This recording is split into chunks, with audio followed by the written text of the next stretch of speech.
Assalamualaikum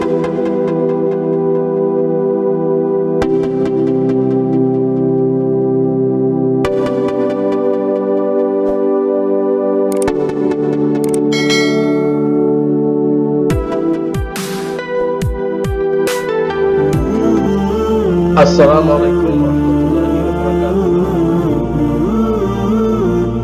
Apa kabar anak-anak? Insya Allah sehat ya, sehat. Baik.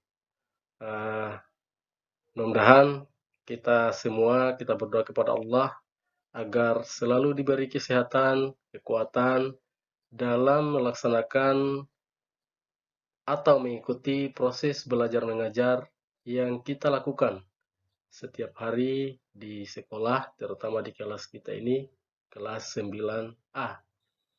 Baik, sebelum kita memulai pelajaran kita hari ini, terlebih dahulu saya mengajak kepada anak-anak sekalian untuk sama-sama mengucapkan basmalah.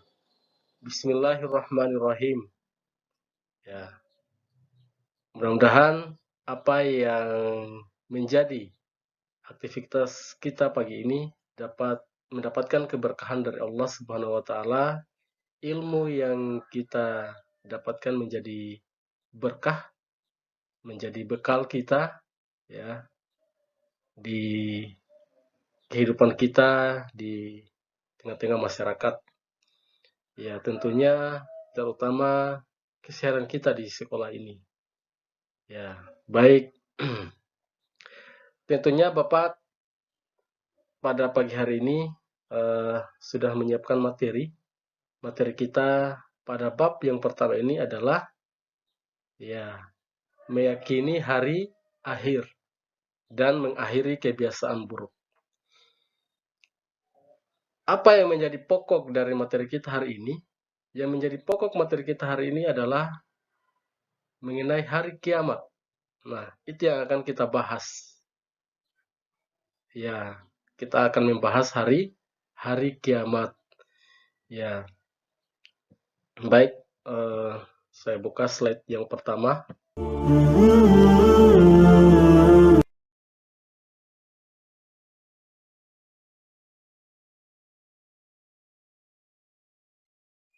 Ya, yang pertama adalah pengertian hari kiamat.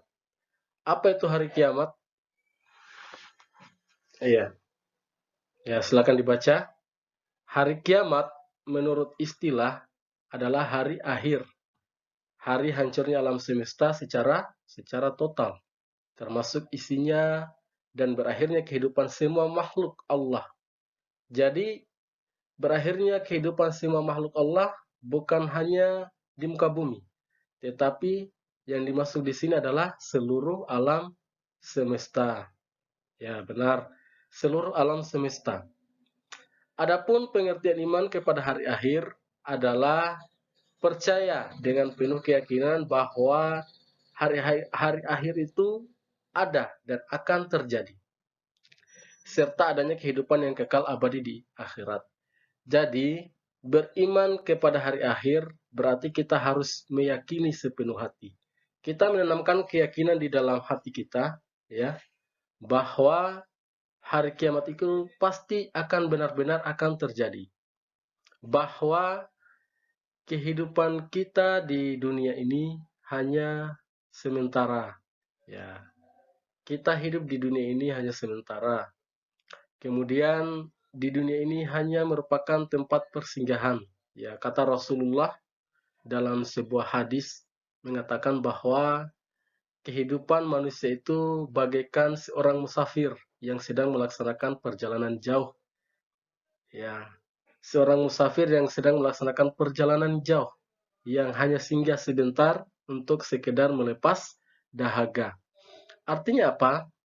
Artinya bahwa kita hidup di dunia ini hanya semata-mata kita seperti seorang musafir tadi, hanya singgah sebentar, kemudian kita akan melanjutkan perjalanan kita ke tujuan akhir kita, yaitu apa? Tujuan akhir kita adalah akhirat. Nah, untuk menuju akhirat, itu perlu ada bekal yang harus kita siapkan. Bekal itu berupa apa? Bekal berupa amal perbuatan kita. tentunya amal yang baik. Oke. Kemudian hari kiamat menurut Al-Qur'an itu ada dua jenis, ya. Yang pertama kiamat kubra, yang kedua adalah kiamat sugra. Kiamat kubra itu artinya kiamat besar, dan kiamat sugra adalah kiamat kecil. Benar. Nah, seperti apa kiamat sugra dan kiamat kubra ini? Kiamat sugra, kita lihat. Nah, ini. Kiamat sugra menurut bahasa adalah datangnya kematian atau kerusakan bagi setiap makhluk hidup. Ya. Sebagaimana firman Allah dalam Quran surat Al-Imran ayat 185, kullu nafsi za'iqatul maut wa innama tuwaffu ujurakum yaumal qiyamah. Setiap yang bernyawa akan merasakan mati, dan hanya pada hari kiamat sajalah diberikan dengan sempurna balasanmu. Nah, yang dimaksud dengan sugra, kiamat sugra ini adalah merupakan kiamat kecil. Contoh, kematian seseorang itu contoh kiamat sugra. Kemudian apalagi terjadinya bencana alam. Bencana alam ini banyak. Ada tanah longsor, ya. Kemudian bisa jadi banjir, ya, gempa bumi, tsunami. Itu merupakan contoh-contoh dari kiamat kecil. Ya. Kenapa kematian seseorang disebut kiamat kecil? Ya, karena kematian seseorang itu menandai berakhirnya kehidupan dia di dunia. Untuk selanjutnya menunggu di alam kubur sampai hari kiamat. Ya, oke. Kemudian, di sini ada alam kematian. Pasca kematian, setiap manusia itu memasuki alam barzah, yaitu alam yang membatasi antara dunia dan akhirat. Nah, sebelum kita semua digiring di padang mahsyar, itu ada yang namanya alam barzakh. Alam barzakh itu merupakan tempat persinggahan kita sampai tiba waktunya. Kapan tiba waktunya? Pada saat terjadinya hari kiamat. Kiamat kubra tentunya. Sampai seluruh alam semesta dihancurkan oleh Allah Subhanahu wa taala. Di situ kita akan menunggu. Ya.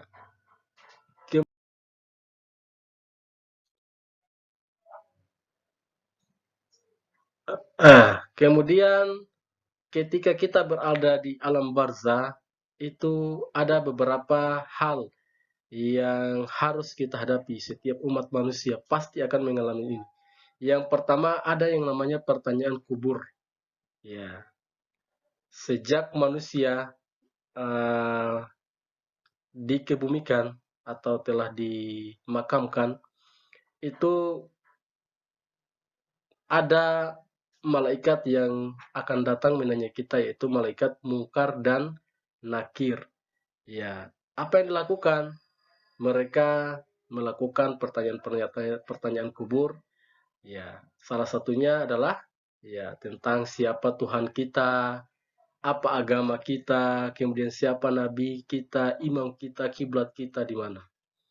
Tentunya orang-orang yang selama hidupnya itu selalu melaksanakan amal kebajikan, amal kebaikan, pasti insya Allah pasti akan dapat menjawab seluruh pertanyaan-pertanyaan ini.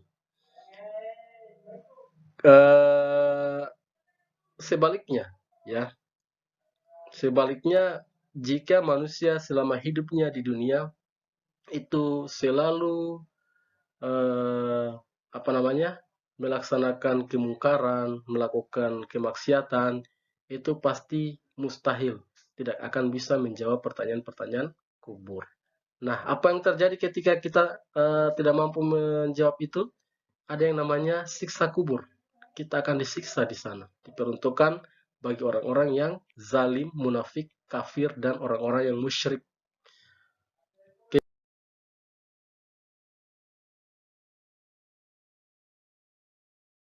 Ini yang akan kita bahas secara lebih detail. Kiamat kubra itu adalah merupakan kiamat besar. Kiamat besar di sini adalah apa? Adalah berakhirnya kehidupan semua makhluk dan hancur leburnya alam semesta secara total dan serentak. Jadi sekali lagi saya sampaikan bahwa yang hancur itu bukan hanya alam dunia, tetapi apa? Tetapi seluruh alam semesta.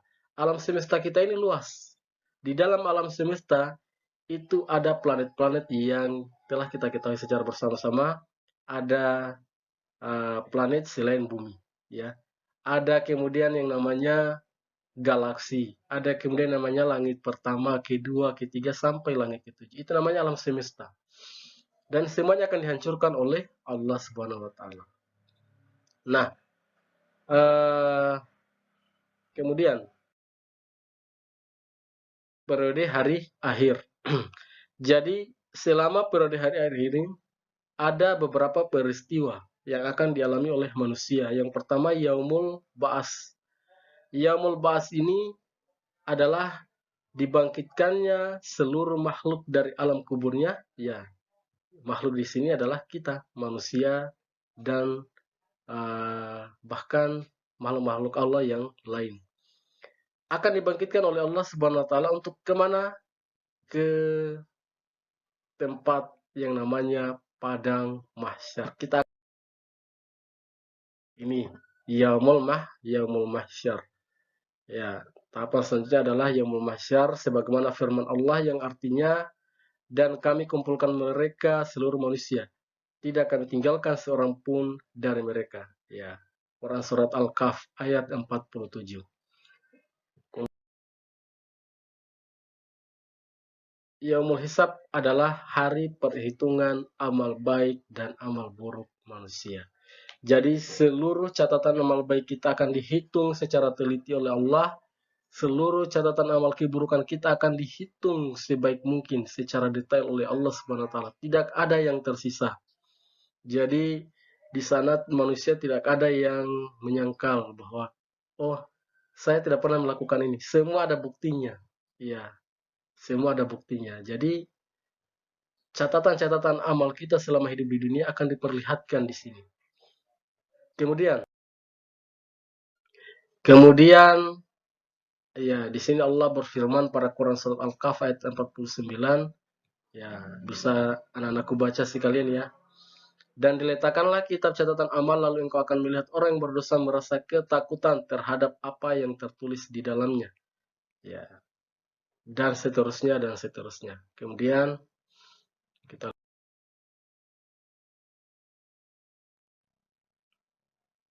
Nah, di sini ada Yaumul Mizan. Ya, apa itu Yaumul Mizan? Yaumul Mizan adalah timbangan yang adil. Hari pertimbangan amal baik dan amal buruk. Jika yang tadi Yaumul apa tadi? Ya, Yaumul Hisab adalah hari perhitungan amal baik. Setelah dihitung kita punya catatan amal.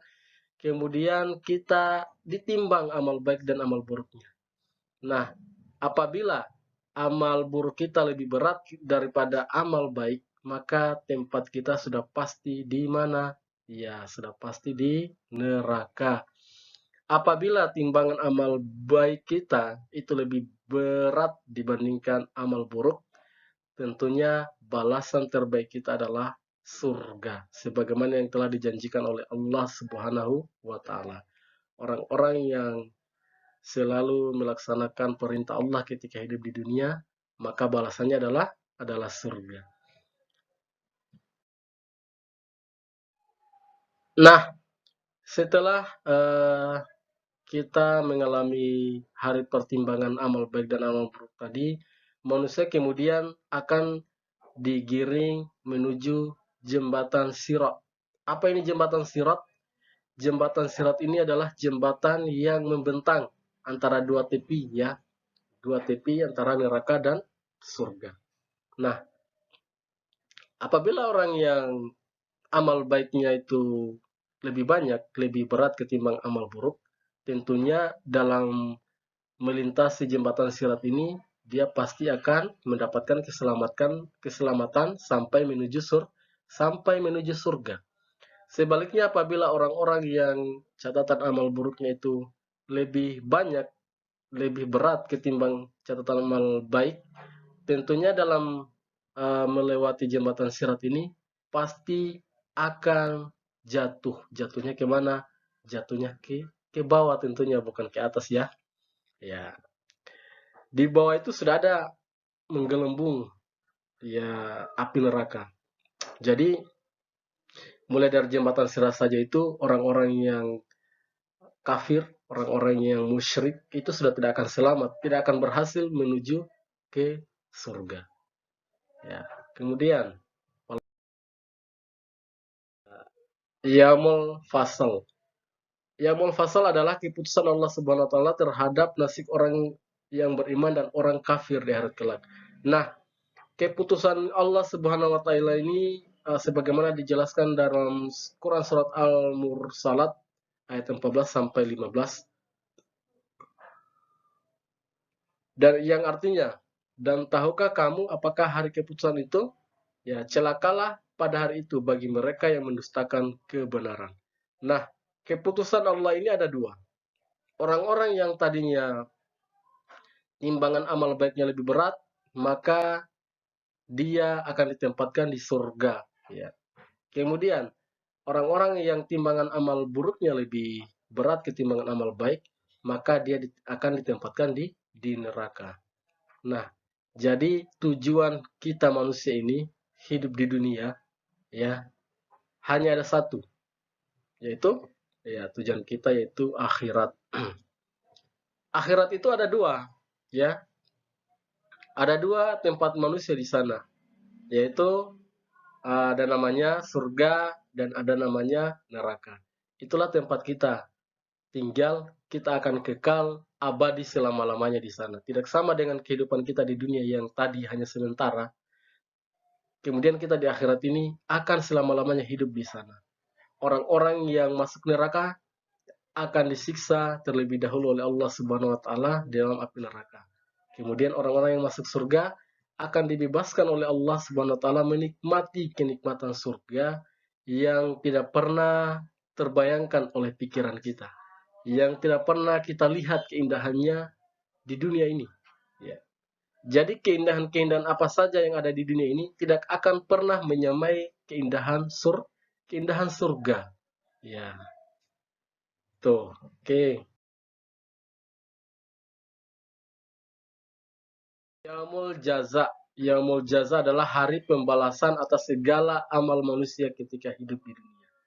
Orang-orang yang amal baiknya lebih banyak ketimbang amal buruk itu akan dibalas oleh kebaikan oleh Allah Subhanahu wa taala. Ya. Kemudian orang-orang yang timbangan amal buruknya lebih berat daripada timbangan amal baik, itu ada pembalasan dari Allah, yaitu apa? Siksa api neraka. Sebagaimana firman Allah, ya, pada hari ini setiap jiwa diberi balasan sesuai dengan yang telah dikerjakannya. Tidak ada yang dirugikan. Jadi setiap amal perbuatan manusia selama hidup di dunia itu pasti ada ganjaran. Pasti ada, ya, pasti ada ganjaran oleh Allah Subhanahu wa taala. Ya. Ini bisa kita lihat ayatnya di sini. Al yauma tujza kullu nafsin bima kasabat la zulma. La zulmal yaum. Innallaha sari'ul hisab. Jadi sekali lagi tidak ada yang dilewati oleh Allah Subhanahu wa taala. Pasti akan mendapatkan balasan. Segala apa yang kita kerjakan di muka bumi ini pasti ada ganjaran, ada balasan yang akan diberikan oleh Allah. Baik itu balasan yang buruk maupun balasan yang baik. Oke.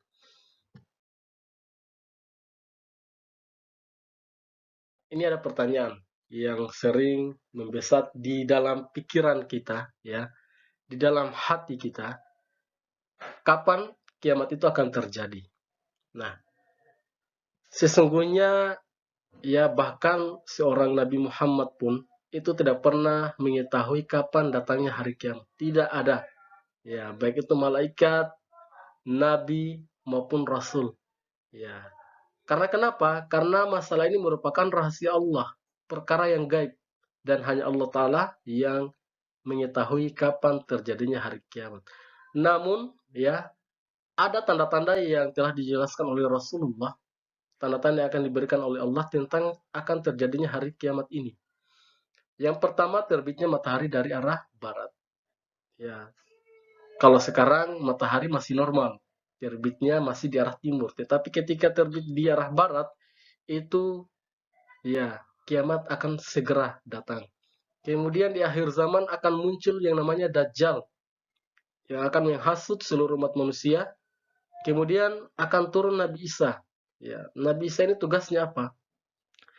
Tugasnya untuk uh, melawan kemungkaran-kemungkaran yang dilakukan oleh Dajjal. Ya. Kemudian keluarnya Ya'juj dan Ma'juj. Yang berikutnya diangkatnya ilmu dari fenomena kebodohan. Ya. Jadi apa? Di akhir zaman itu ilmu pengetahuan akan kembali diangkat oleh Allah. Yang ada hanya apa? Yang ada hanya kebodohan. Kita sekarang sudah banyak menunjukkan bukti-bukti bahwa fenomena kebodohan itu sudah marak terjadi, meskipun skalanya masih dalam skala kecil. Contoh, sekarang kita lebih banyak menghabiskan uh, waktu untuk bermain game ketimbang apa? Ketimbang belajar. Itu adalah ciri-ciri diangkatnya ilmu oleh Allah. Fenomena kebodohan telah kita munculkan sendiri secara tidak sengaja, secara tidak langsung. Kemudian berlomba-lomba menghiasi masjid. Ya, masjid-masjid sekarang tidak lagi yang tidak bagus, ya. Masjid sekarang berdiri dengan sangat megah. Kemudian ditipnya sangkakala. Siapa yang akan menipkan sangkakala? Ya, tentunya salah satu malaikat yang ditugaskan oleh Allah Subhanahu wa taala untuk meniupkan sangkakala, yaitu malaikat Israfil. Sangkakala yang pertama akan ditiupkan menandai bahwa manusia akan dimatikan. Manusia apa? Manusia yang di dalam hatinya masih ada iman akan dimatikan terlebih dahulu oleh Allah. Jadi orang-orang yang beriman itu tidak akan mengalami yang namanya dahsyatnya hari kiamat. Sebab kenapa? Sebab dia akan dimatikan terlebih dahulu oleh Allah. Melalui ini tadi, pertandanya itu tiupan sangkakala. Yang pertama. Sangkakala yang kedua akan ditiupkan menandai apa? Menandai akan dibangkitkannya manusia di alam kubur. Seluruh umat manusia yang telah meninggal dunia itu akan dibangkitkan oleh Allah Subhanahu wa taala. Nah, perilaku yang mencerminkan iman kepada hari akhir. Salah satunya adalah membiasakan hidup berhati-hati karena sekecil apapun perbuatan akan dimintai pertanggungjawaban di hadapan Allah. Itu tadi. Makanya Bapak sampaikan tadi, segala amal perbuatan kita itu akan ada ganjarannya, akan ada pertanggungjawabannya, baik itu perbuatan yang baik maupun perbuatan yang buruk.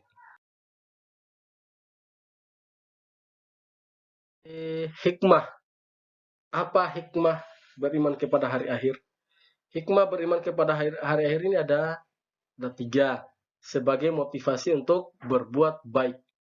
Yang kedua, mendorong orang beriman untuk selalu berhati-hati dalam menjalani kehidupan. Yang ketiga, meningkatkan ibadah kita kepada Allah. Dengan kita mempelajari, dengan kita beriman kepada hari akhir, maka sepantasnya lah kita selalu meningkatkan ibadah, meningkatkan amal baik kita semata-mata hanya untuk mengharapkan ridho Allah Ta'ala. Setelah beberapa pemaparan materi yang Bapak sampaikan tadi, beberapa penjelasan-penjelasan yang Bapak sampaikan tadi mengenai kiamat kubra dan kiamat sugra. Selanjutnya di sini ada video yang Bapak tampilkan, ya. Anak-anakku silakan menonton video tersebut, kemudian menganalisa videonya, ya. Jadi video ini merupakan video gambaran kondisi manusia di padang mahsyar sampai ketika dia digiring pada yang namanya tadi jembatan Sirat. Jembatan Sirat di sini akan diperlihatkan pada video tersebut. Nah, tugas anak-anakku sekalian adalah menjelaskan secara singkat kondisi umat manusia di padang mahsyar. Kemudian yang kedua, kondisi manusia ketika mendapatkan siksaan neraka. Nah, silakan ditonton videonya ya, anak-anak. Kemudian hasil daripada analisa kalian silakan dikumpulkan pada Bapak. Saya akan menunggu pekerjaan kalian, tugas kalian. Kemudian minggu depan saya akan periksa. Ya. Saya akan memintai pertanggungjawaban masing-masing siswa. Pertanggungjawaban masing-masing siswa ini akan Bapak panggil secara random di depan kelas untuk kemudian memaparkan hasil daripada analisa videonya. Silakan dikerja dulu, kemudian dianalisa secara baik-baik, kemudian tuliskan apa yang menjadi hasil analisa kalian dalam video ini. Ya.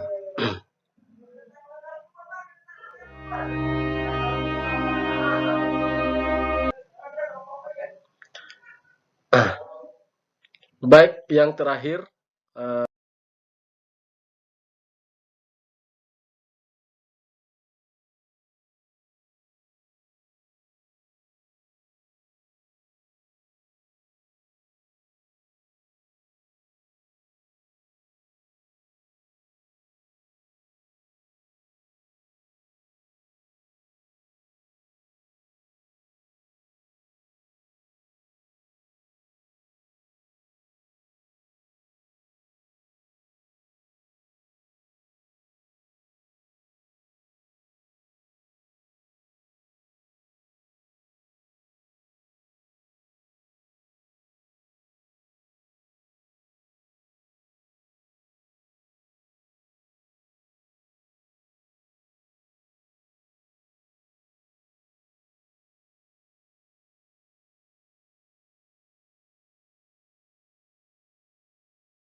Setelah kita mempelajari yang namanya iman kepada hari akhir, siswa dan siswi sekalian, marilah kita bersiap-siap. Jadi di sini Bapak ingin menghimbau kepada siswa dan siswi sekalian agar kita bersiap-siap mengantisipasi kedatangan tanda-tanda akhir zaman yang sangat fenomenal. Tanda-tanda akan merubah wajah dunia dari kondisi yang penuh kezaliman. Ya, dewasa ini menuju keadilan di bawah naungan syariat Allah dan kepemimpinan Imam Mahdi beserta Nabiullah Isa alaihi salam. Jadi di akhir zaman itu, selain datangnya Dajjal, kemudian turunnya Nabi Isa, kemudian akan muncul yang namanya Imam Mahdi. Imam Mahdi ini tugasnya apa? Tugasnya adalah untuk memimpin umat Islam di seluruh dunia. Nah, kalau sudah muncul Imam Mahdi, berarti itu merupakan tanda-tanda besar dari akhir zaman, dari datangnya hari kiamat. Baik, mungkin itu saja yang Bapak sampaikan pada kesempatan kali ini. Kalau ada misalnya pertanyaan-pertanyaan yang ingin diajukan, silakan nanti kita bertemu secara offline. Insya Allah minggu depan, silakan ajukan pertanyaan-pertanyaan. Tetapi jangan lupa tadi tugasnya dikerja ya. Ya, kerjakan secara baik tugasnya. Oke, mungkin itu saja dari Bapak. Akhirul kalam.